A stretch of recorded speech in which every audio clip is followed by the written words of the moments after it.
Hello, welcome to the Doodle Podcast, doodling with Ross. Was it Java with Joe? Yeah, I got my Java. Where's your I got my Java. Oh yeah, so that's I tried to get everything set up right. I didn't have Java today, so This is a meeting without coffee. In England, they have a meeting without coffee is when you're in trouble. The boss calls you in, and they say we're going to have a meeting without coffee. I have never heard that before, but yeah, that's a thing. Like, what's his face? What was the prince who was all crazy? What was it, Prince Edwards or whatever? They call him in? You know, oh, he got found with some sordid thing, and they'd say, oh, meeting without coffee. Oh, okay. That means he's in trouble. Now I know. Well, actually, though, you termed it wrong. This is not Java this is Java and Joe Pesci, right? Right. Because Java and Joe Pesci. Because we were talking about My Cousin Vinny. And hopefully I will even get clips from My Cousin Vinny so that if we're talking about a scene, it'll just pop up. This is going to be like super fancy. Once again, the communication process is broken down. This is like a Primo Lux Ultra Good. And you know what I was just thinking? Yeah. It's so funny that when we had our cha-cha chat, you weren't thinking it was going to be on video. Like just how this naturally developed to for us to be able to film and do this. Yeah, it's I was working on the philosophy of Silverware Games, which is the kind of the parent company of my whole thing. And like I just want to have fun experiences, right? Like that's what it's about. So even though it's a pain to set up the video and all of that, which that took I don't know how long. It's nice to kind of, you get to doodle in, you get to have a conversation, it's fun for us, so hopefully it's fun for the people who are watching too. Yeah, and I'm getting to have a Java. You got to have your Java? Mm-hmm. What's taking form? Let's see. I don't know. It seems a little phallic. I'm a little worried about that. I don't know. What? It's funny you say that because that was my initial reaction. Sometimes that happens. I can't control it. Okay. Right? I don't know. I may do a do-over. I might. You know what? I think I'm going to do a do-over because no. You got to keep going. It's do-over. It's a do-over. That was a boner. I had a little boner on stream, so I made a small mistake. That's called a boner. Okay. Well.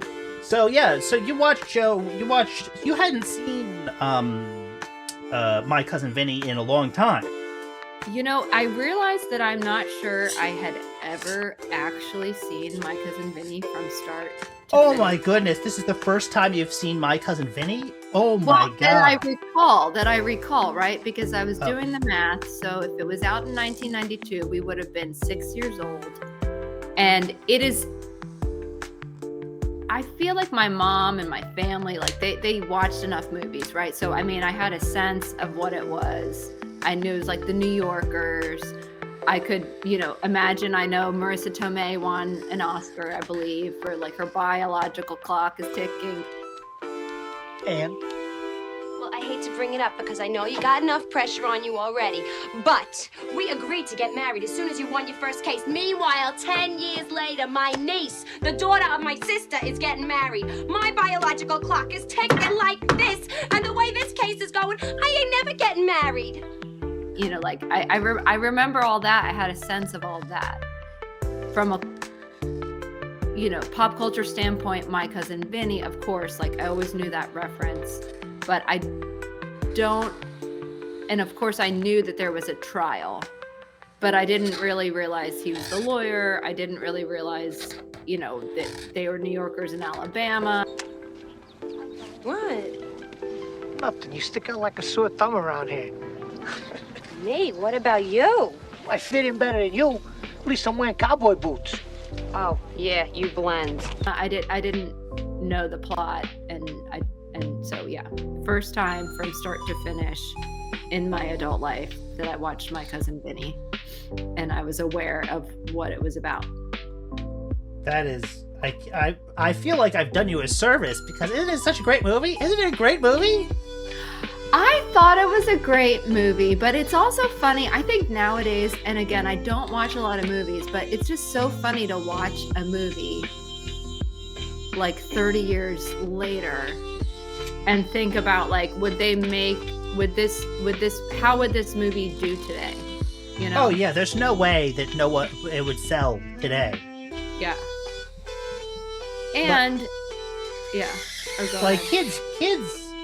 I mean, I don't know. So this is part of the meta commentary about like I don't know what movies are today, right? Like what's coming out today? I mean, people were talking about what was it, Hopper? Have you heard about Hopper? No. We call it hoppers. Huh? We put this into this. Yes, this into this. Mabel, be careful! Robotic, this here will rock your body. Whoa. And they were in the same den. No. I understand you. What you doing later? This is incredible! It's like a movie where they can talk to animals by Pixar or something. And I'm sitting there and I'm saying, like, there's no way I want to see that movie. No offense to, like, if you're a Hopper fan, I enjoy Hopper, like, but, like, for me, My Cousin Vinny, I could see, like, 10 versions. They could still be doing new My Cousin Vinnies, right? Like, it's My Cousin Vinny, here's a trial and he has to do a trial in China, right? Like, or something, like, Well, I guess that's why we're seeing a lot of reboots of things, right? Like, every TV show that they're bringing back the reboot. And I don't know, though. Do you think is that kind of a comment on like today and how the world is today? Or do you think that is just us getting older and us like the old, like things just aren't made like they used to be? Oh, that's absolutely, like, I'm 100% old man yells at cloud. You wouldn't understand, Dad. You're not with it. I used to be with it, but then they changed what it was. Now what I'm with isn't it, and what's it seems weird and scary to me. It'll happen to you. I understand that, things aren't the way they used to be. Here's the deal. My parents, were into movies when I was a kid. They were into the current movies. So they didn't say, like, when they were having kids, they weren't saying, oh, well, the movies our kids like, they're not as good as the old movies. I mean, my parents loved My Cousin Vinny. It came out in the 90s, and 90s movies were something that, like, the last generation really enjoyed. And, like, think about Men in Black. Men in Black was a movie that we were kids when Men in Black came out, and my parents loved Men in Black. They thought it was great. And then also, the kids liked it. Whereas now, I don't think this current crop of movies is as much cross-generational as it once was. It's sort of either for the new generation or it's for the older generations. But there are very few that kind of bridge the gap. Mm-hmm. Or do you disagree? No, I mean, I think your opinion on this is probably more valid because I really don't see a lot of movies. I do hear about some movies through my kids, or I think they saw Marty Supreme. Did you see Marty Supreme? Let me ask you something. Do you make money at this little table tennis thing? Not yet. Do you have a job? No. Backhand! Backhand! Forehand! How do you live? Well, I live with the confidence if I believe in myself, the money will follow. And what do you plan to do if this whole dream of yours doesn't work out? That doesn't even enter my consciousness. Maybe it should.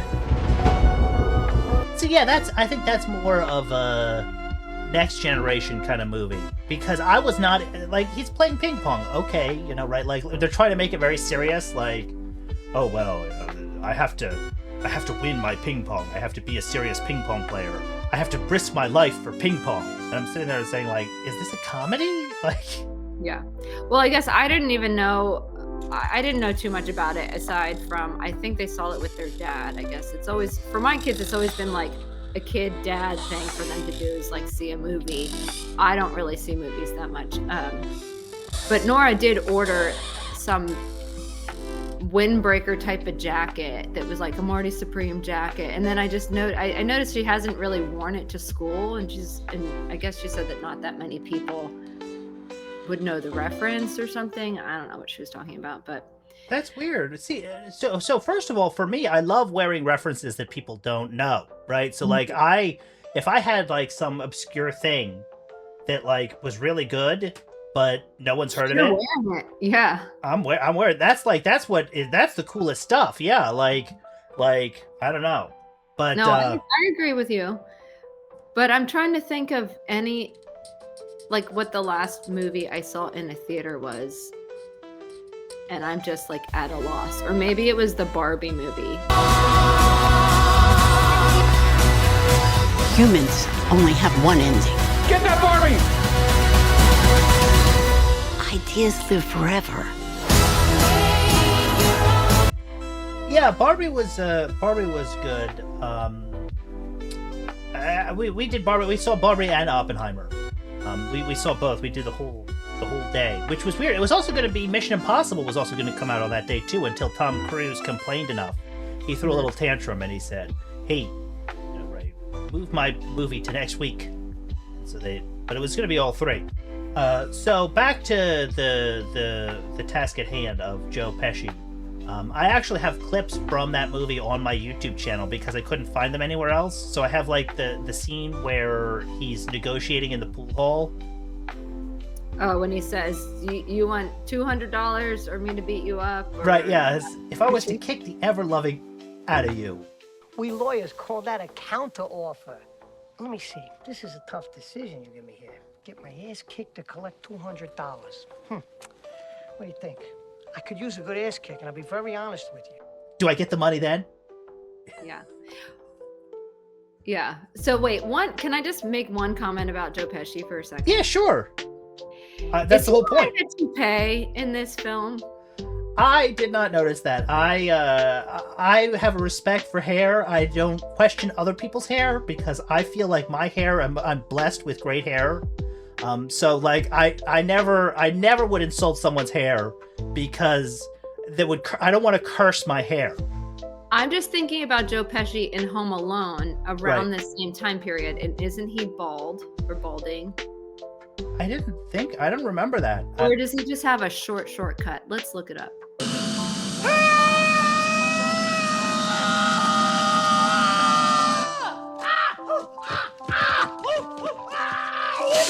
So this goes back to the Hollywood magic thing, right? Like what is reality, right? Like, because did you see the Jim Carrey controversy that's come up?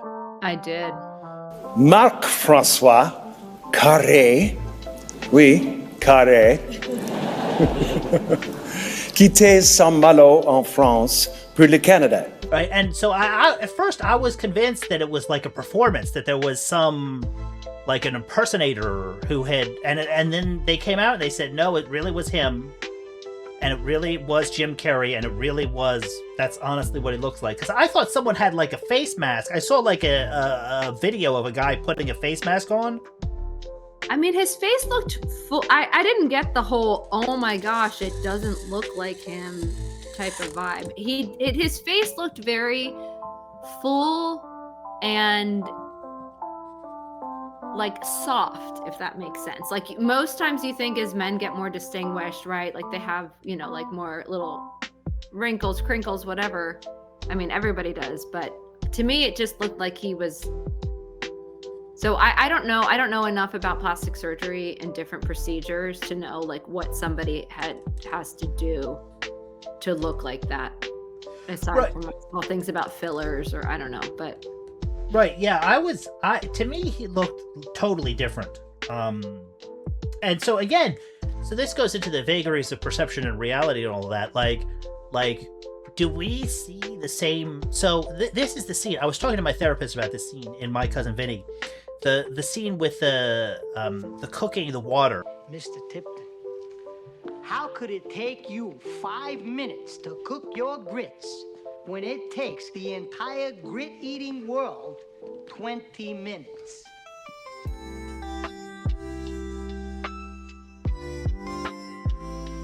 I don't know. I'm a fast cook, I guess. I'm sorry, I was all the way over here. I couldn't hear you. Did you say you're a fast cook? That's it? Where he says, I'm a fast cook. And he's like, well, grits take 20 minutes to cook. It takes, you have to boil them, and water boils at a certain speed, and it's sort of, do you think just because you're a fast cook that water boils differently in your kitchen. And I'm sitting there saying, you know, maybe, I mean, time is relative. Maybe people's kitchens have different boiling speeds, right? Like, I mean, think about it, right? Whoa. Expand your mind, right? You know, is a minute for you the same as a minute for everyone else, right? Like, think about it. Are you saying you believe, you agree with Mariah Carey, who doesn't believe in time? I mean, I didn't know Mariah Carey was into that. She seems like she's not. It's just because if somebody almost like asks how old, she doesn't believe in time because she doesn't want to admit she's getting older. Okay. Well, that's not. But she doesn't. She's like, time. What's that? Like, right, but like, so just think about like Keanu Reeves and how, what is he, like 60 now? He's like Benjamin Button. Is that what you're saying? Right. Yeah. It's sort of, you know, and then they even make a reference to it in the Matrix, in the new Matrix movie. There's a scene where they say like, "Why haven't you aged?" Tiff and I have been waiting for you like forever.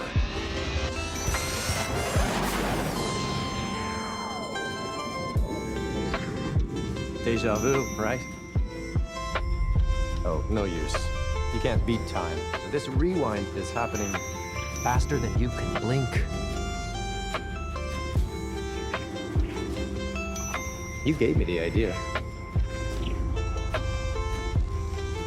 Allow me to sum up our goal in a single word.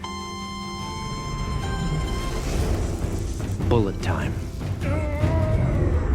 I know, kinda ironic. Using the power that defined you to control you. and Neo just says, "I don't know, man." I mean, they're sort of, they don't get it. So like, I don't know. I'm drinking from the fountain of youth. There's few people who know about the fountain of youth, right? And they're drinking from it, and they're keeping it a secret because, you know, it's not so prevalent. There isn't enough juice to go around. Yeah, I don't think that this. Yeah. Well, that's everyone's theory is that they kill people, or they they're vampires, right? That's the conspiracy theory. Well, on a podcast, a rival podcast to ours, that's nearly as popular as almost as popular as us. It's a silly one called Girls Gotta Eat, and it's like dating podcast and different thing, but they do a Thursday edition, a shorter edition that mostly is just commentary on pop culture. So sometimes if I know anything about like a current movie or TV show, it's not because I watched it, it's because they talked about it. And they were talking about this, and they were saying that another person who, I've never heard the conspiracies that like Britney Spears is a clone. Oh, I never heard that one. Like Britney Spears is a clone and Selena Gomez is a clone. But they were saying, they brought up the point, like if somebody's cloned and the real them is dead and this is just a clone of them, like wouldn't it be better if the clone was like a 2.0, like an improved version? Right. So like, why would Britney, the current Britney who does all these weird videos dancing in her house, that's like a step down, that's not a step up. So They were saying like maybe the Selena Gomez would be a better clone because like she is working and she is doing good things like on Only Murders in the Building. So they were saying that if either of them are cloned, like it makes sense that Selena Gomez would be the clone, because why would someone's clone, be a lesser version of them?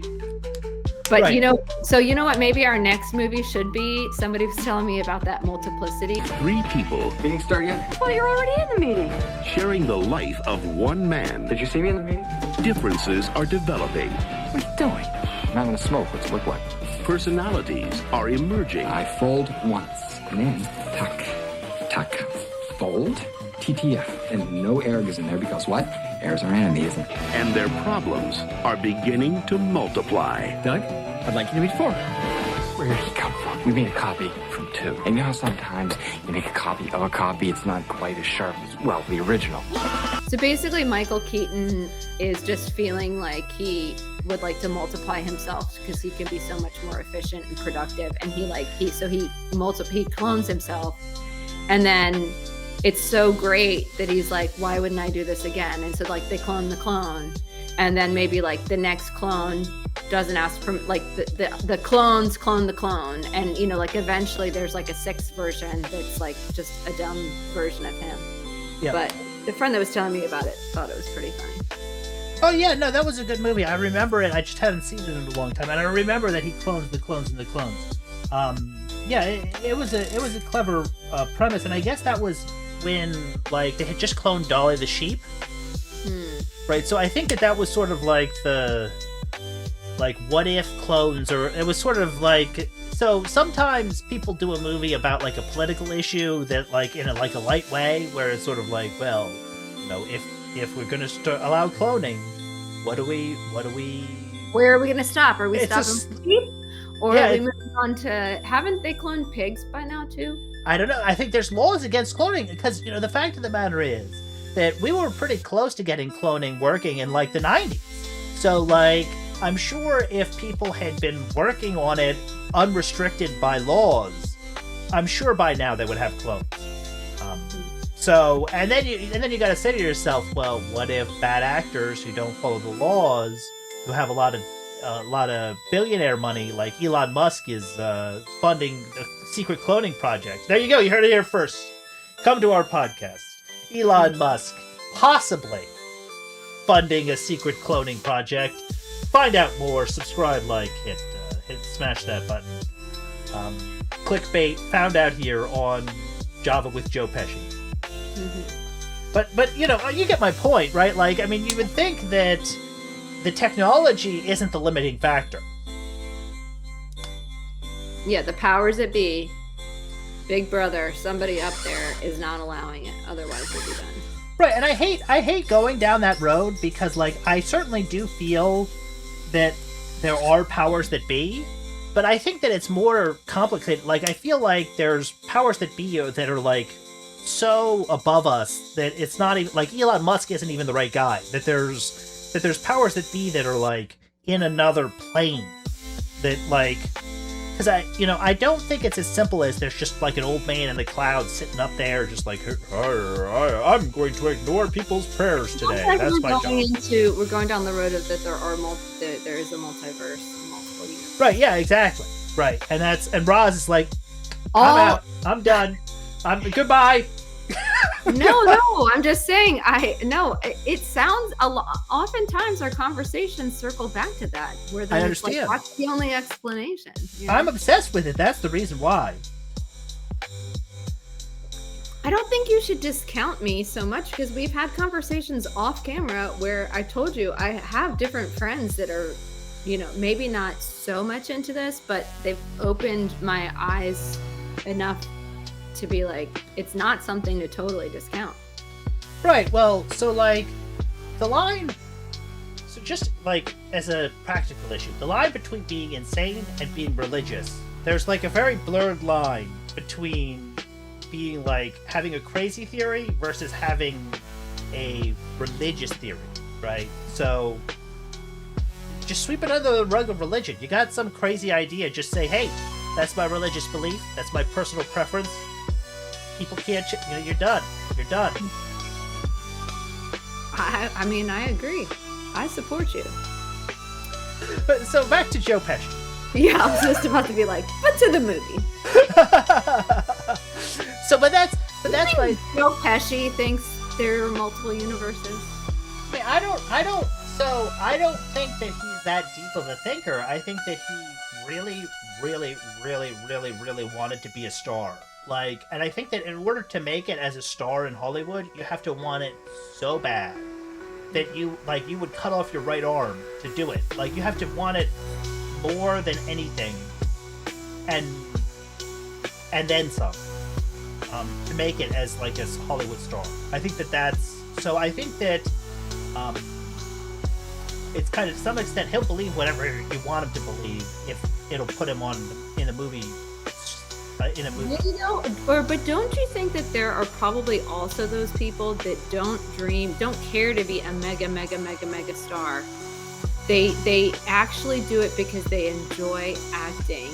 They like a little bit of the fame, but then they also like being able to have a little bit of a normal existence. And I'd put him in that category. He's well known enough that so many people, like people sure know who he is. He's not good looking enough to have been like some big sex symbol, you know, like top A-lister. But I mean, I feel like everybody has to accept their place in life and like what lane they're in. You know what I mean? Right, yeah, you've mentioned your lane theory. I understand that. It's like fate. It's sort of like Joe Pesci was sort of, he was born as a star, is what you're saying. No, I mean, I'm just saying that I think there are probably people out there that do in life just, not that they're complacent, but they end up just being accepting of, like, you know, accepting of their position. Right. Because comparison is the thief of joy, right? And everybody can always keep comparing or keep wanting to be in a different lane, but it's like you're going to be most successful just accepting like the lane that you're in and going with that. Grant me the serenity to accept the things I cannot change. Do you have any idea how many what? And the wisdom to know. And the wisdom to know the difference. Right. That prayer sends me into a blind rage. It's just, I hate it. What is that? Is that in Franny and Zoe? Or what book is that in? The Bible? I mean, No, it's not in the Bible because it came from AA meetings, right? AA is a religious group. Yeah. No, but I'm pretty sure it's in Franny and Zoe. Or is it in who's Holden Caulfield? That's Catcher in the Rye. Yeah, I think it's in Catcher in the Rye then. Right, they may have made references, but I believe that it was the original OG God who said that. I think that's where that comes from. The biggest Mac of them all, to quote Snoop Dogg. But in terms of things Slaughterhouse 5, sorry. There you go, that makes more sense. In terms of things I can change and things I can't change, right? Like, there's the argument scene, which I think is part of what got Marisa Tomei the Oscar, where she says, I squeezed it just right. I turned it just right. Well, if you turned it off, why am I listening to it? Did it ever occur to you it could be turned off and drip at the same time? No, because if you turned it off, it wouldn't drip. Maybe it's broken. Is that what you're saying? It's broken? Yeah, that's it. It's broken. You sure? I'm positive. Right, and they're fighting about the faucet dripping. Mm-hmm. And it's sort of, sometimes I wonder whether the actual argument you're making actually affects, like, particularly with cell phones. Like, I'll be saying, like, there's a menu on the second screen, and then you open it up, and then that menu is there, or there's not there. Have you ever noticed that, where it's sort of like, you're trying to pin down the details of, like, a text system, and it acts like it's changing based on the argument that you're making? Have you ever had that happen? Especially related to something technology-wise. Like a cell phone or a computer or something? I can't think of a specific, but I can think of times where obviously my argument in my head, I'm so sure about something, and I'm like, well, I'll be damned. Like, of course, whatever I'm so fervent about is not the case, but I don't think that's the same thing that you're...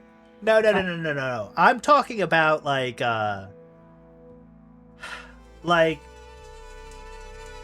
so I feel like what you observe, sometimes you'll miss a detail, and then it's sort of like, if you're having an argument, then the other person will say, well, you missed this detail, and then you go back, and it's sort of, oh, well, now there was, like, a second button that, like, I would have noticed if it was there, but it wasn't there, and it's sort of, you've never had that experience? It feels like the world is a dream. I have this experience all the time. Right. Or you feel like the technology did actually change because you didn't see it there before, it wasn't there before, and like... Right. And so I was thinking about Joe Pesci's argument about the faucet. And I have that argument about, like, my cell phone. I have that argument about my cell phone, like, I just say, okay, well, no, there's no menu. And then Lily will look at it, and it's sort of like, well, right here, there's a button right on the side. And then I say, right? And we have is that not a common experience, or is that? I guess I don't have any. Yeah, I can't think. I think oftentimes I just assume like I must be wrong and I didn't see it, or I just don't have anyone intimate in my life that then I'm going to be like fighting about, like, you know. Okay. Yeah. Sorry that I'm not tracking, or it's not that I can't agree. So no, I'll have to. I'm just curious. I'll have to canvass more people. I'll have to ask more people about that. And I just thought that was because I'm thinking like things I can't change, right? Like sometimes I feel like I'm actually changing the way my phone works just by having a conversation about it, which is like, how can that be? That can't be possible, right? But you're also talking to someone that sometimes is too lazy. And I don't want to call it overwhelmed, but sometimes, like, so here's a silly example. Yeah. I did have in my phone like an English keyboard and a Spanish keyboard because not that I text a lot of Spanish speakers or whatever, but there's just a reason, like, I'm like, okay, I can keep this on here. I don't mind. Somehow I think it's defaulted where oftentimes like an autocorrect or something, I'm like, no, you know, I don't want Spanish, obviously, but I've even been too lazy or too distracted to like take the moment right then to go to my settings and fucking fix the problem, you know? Wait a second. So, do you have an iPhone? Yeah. You realize there's a button. So I'm telling you right now, there's a keyboard. There's a button right next to your keyboard in the lower left. Here, wait. This button, the little globe under the keyboard, that will change your keyboard from the different versions. Do you have that button? Let's see. It's right here next to the 1, 2, 3 and the space bar. Well, no, I don't have that button, but next to the 1, 2, 3, my space bar does have an ES and EN. So maybe if I hold on to that, that's where then, I mean, no, it doesn't seem to do it because I don't know. I don't even know what version phone I have, but I mean, it's not something that I can't sit down. This happens to me sometimes with, you know, any little tasks that you're like putting aside, or you're like, oh, I don't have time for this. And like sometimes I will do something that I don't want to do, or if it's maybe dishes in the sink or like something I need to clean up, and you know, maybe I'll play a song as I'm doing it, and then I realize I just did all of that before the one song was finished, you know? And it's just like, it literally takes you a few minutes, a couple minutes sometimes to do something that's like, why does it seem like that's such a challenge to do? Right. Well, so now I've convinced you about your 1 minute is different than someone else's 1 minute, right? Like that's the, you know, when you say I cook my breakfast, it's sort of you're a fast dishwasher, right? You know, sort of. I know there wasn't enough time because I did my dishes. You're a fast dishwasher. Okay, I'm gonna put that on my resume. I'm a fast dishwasher. Okay. Well, and only because I don't have a whole lot of time left, and we can pick this up. We can have a part 2. But what other things about the movie stood out to you, or did you want to talk about? Do you think that the Judge Maloy story, where he argued the traffic ticket, was based on real life, or do you think that was just the writer put that in there? And you know, like, do you think Joe Pesci actually had an experience where he argued a traffic ticket, and that was part of the inspiration of this, or do you think that that's just all totally fake? Okay, this I'm not remembering as much. Is this the only case that he had won previous to taking this case? How? Because he was never like a real. So when Joe, I'll play the clip. Well, I got a bullshit traffic ticket. I went to court. I got the cop on the stand, and I argued with him until he admitted he was wrong. And the judge, this Judge Maloy, all the while he's laughing and smiling. And then afterwards, he asked me to go to lunch with him. Then he says to me, you know what? You'd be a good litigator. I don't know what the hell he was talking about. I don't know what a litigator is. I never thought of becoming a lawyer. But this Judge Maloy was from Brooklyn, too. I mean, he did it. So all of a sudden, it seemed possible. I guess I was confusing. When you said Judge Maloy, I was thinking of the judge on the case, so I forgot. So yeah, he was kind of the mentor guy that then told him to go to law school and bailed him out of his problem with the judge, right? Because puffing up his career. Yeah. Say that whoever was the third like fake name, right? Yeah. So in the end, or he's the one that. Right, yeah. So my meta narrative is that like because that story is like real in the actual real world, that's why it was like what saved him is because there was some grain of truth to the story that like allowed him to get out of the trouble. So my story about it being real is fiction, or do you think that it actually is real? We have to do the. I'm going to get the little calculus. I think I'm getting what you're saying, but I'm saying I don't think real life Joe Pesci had any kind of experiences like that. I think in the film, Vinny, that was a true story about the traffic ticket. Vinny experienced that in the movie. That was true, and that is what encouraged him to go to law school. I think that that's true, and then I see what you're saying, that there's a tie between that and then that was the one shred of truth that he told. You know, he wasn't a lawyer for 16 years. He hadn't had all these cases.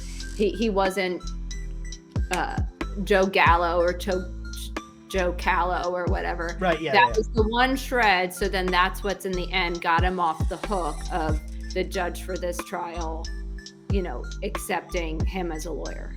Yeah. Mr. Gambini, I have a fax here from the clerk of New York. I owe you an apology, sir. I'm honored to shake your hand. Win some, lose some. Does that answer your question? I guess. I mean, I feel like it would be cooler if Joe Pesci actually had a case in real life. That would be cool, right? Yeah, if Joe Pesci, the real Joe Pesci, because I think it would be helpful to me to refer to Joe Pesci as the real Joe Pesci and then Vinny as the character. So you're saying, did Joe Pesci, the real Joe Pesci, have a ticket experience? Yeah.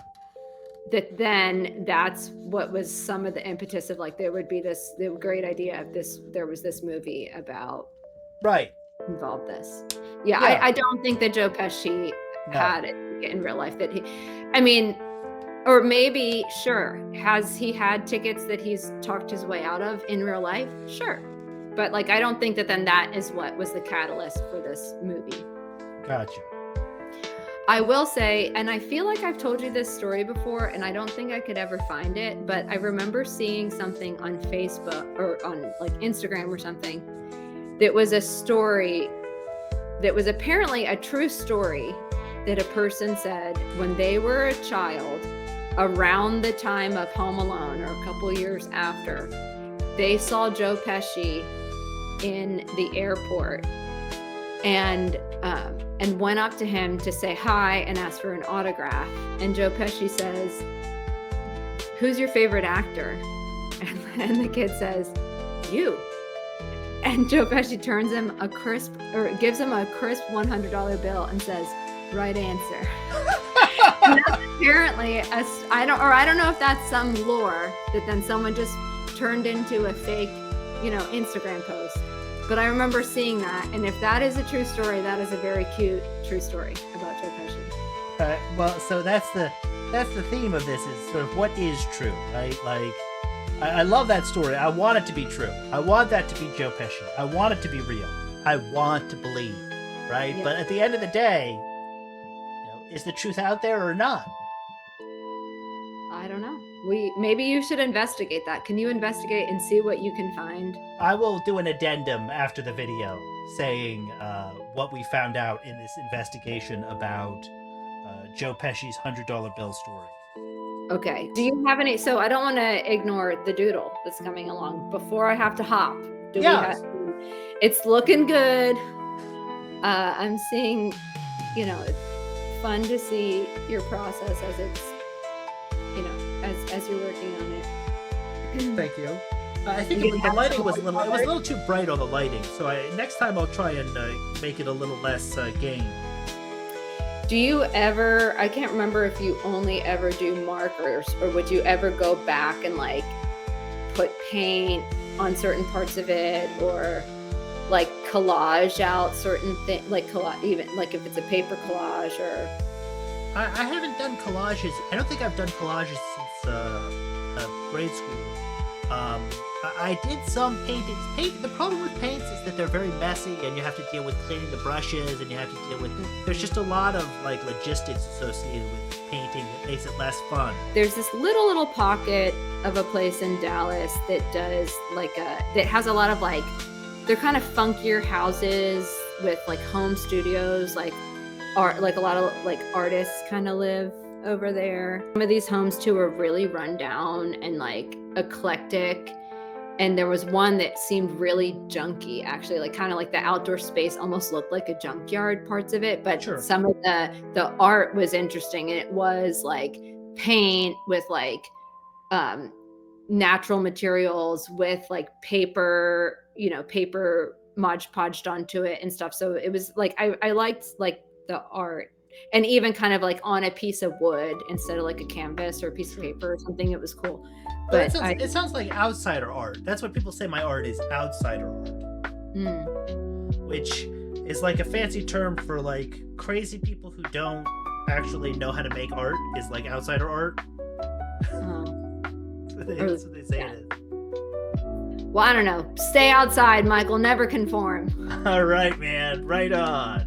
Those are my parting words, but I gotta go. Peace out. It was so. Thank you, Roz, and I will cut this up, and I will put it on YouTube, and I will add little clips from the videos, and I will everything. Thank you so much for being here. Well, thank you to our guests. Yeah. What? I said thank you to our audience members. Oh yes, thank you, audience members. There's a lot of you, and I know there are millions of us. You know who I will send this to actually this time? My little sister's husband, the one that got married. I don't know him that well. Sure. But he might like the funky aspect to this. Yeah. And he works for the Howard Stern show. Oh, cool. Yeah. So I don't know. I'm a big fan of that. I mean, I haven't watched it in a while, but like I love Howard Stern's Private Parts. Was like such a good movie. Oh, well, maybe that's a Multiplicity and Private Parts. Maybe that's the next film. Howard Stern's Private Parts is great. The problem with Howard Stern's Private Parts is that it's a very raunchy movie. So I don't know whether you're into there's very dirty. There's kind of dirty. Well, Nora watched some of, I made her watch the trailer of My Cousin Vinny to be like, come on, don't you want to watch this with me? She was like, heck no. But then Stella, surprisingly, she kind of like came in and was like, oh, is this the movie where then she talks about the tires? And I was like, how do you know this? Right? So they don't know anything about a movie, but then they, from somehow somehow they absorb her. They knew, she knew something about how she says something about tires, and that's key. And she was right. I was like, how do you know this? So, yeah. Okay. Well, I'll talk to you later. Tell Lily I said hi. And love you, Mike. Love you too, Roz. Okay, bye.